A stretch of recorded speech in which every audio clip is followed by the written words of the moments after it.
Augustus watched until he saw the party approaching. I might have known. It's Badrang and Grub. They've brought company, 2 travellers. Simeon tapped his stick on the snow eagerly. Oh, good. We'll have some fresh tales in Cavern Hole tonight. Old Friar Cocklebear hurried along with the preparations for a midwinter mossflower feast, helped by his assistant Alder.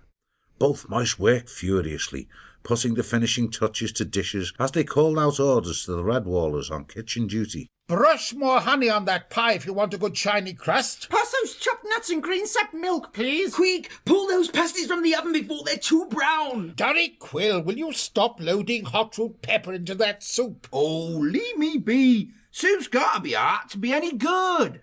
Paws on hips, Cocklebear glared at the hedgehog. I wish you'd go back to your cellars and see to the drinks with your Uncle Gabriel. Go on, be off with you.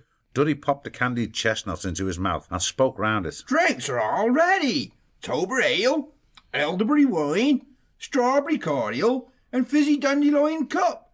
Now to doing, cellar. Old Uncle Gabe, he's taking a nap before feasting, resting his stomach. Aubricia and Bulltip had been shown round the abbey. They gaped and marvelled at the great structure, expressing their admiration for it at every opportunity. Later they had been shown to their rooms by a formole. Now, rested, washed and garbed in warm old green habits, they came down to the place called Cavern Hole to attend the feast. Aubricia smiled at the gallant young male mice, who flocked about her, each one trying to outdo the other, as they saw to every need of the pretty stranger in their midst. Sit here, Miss Aubricia, next to me. No, sit here. It's more comfortable. Here's a cushion. You must have travelled far. Let me get you some food. Perhaps you'd like to try some elderberry wine. It'll take the chill of your long journey away, Miss Aubricia. Abbot Saxtus looked over the top of his spectacles, wagging a paw. So much help for one traveller. Aubricia, come and sit here with Bulltip and Simeon. Here, I'll push up a bit so you'll be next to me. Why shouldn't a venerable old abbot have the pleasure of a pretty mousemaid's company? Aubricia curtsied and smiled. Why not indeed, Father Abbot? Bulltip had a massive appetite. Scarcely had grace been said when he was munching away, sampling this and that, as he allowed old Gabe Quill to fill his tankard. Redwall October Ale, finest in Mossflower. Try with some nut bread and yellow sage cheese, young dog. Aubricia sipped from her beaker and shuddered. Oh, tastes lovely. Full of tiny bubbles too. What is it? Simeon pushed a large confection towards her. It's called Fizzy Dandelion Cup. Very nice with snow cream pudding and damsons. Fill your plate. My nose told me today when we met that you are a healer. Am I right?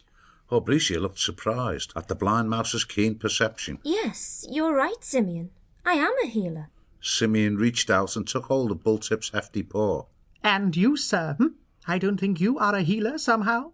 I'm no healer. Just a travelling companion protecting Aubricia. The blind herbalist felt the strength of Bulltip's paw as he flexed it. I imagine you do it very well. Woe betide the beast who stands in the way of this paw.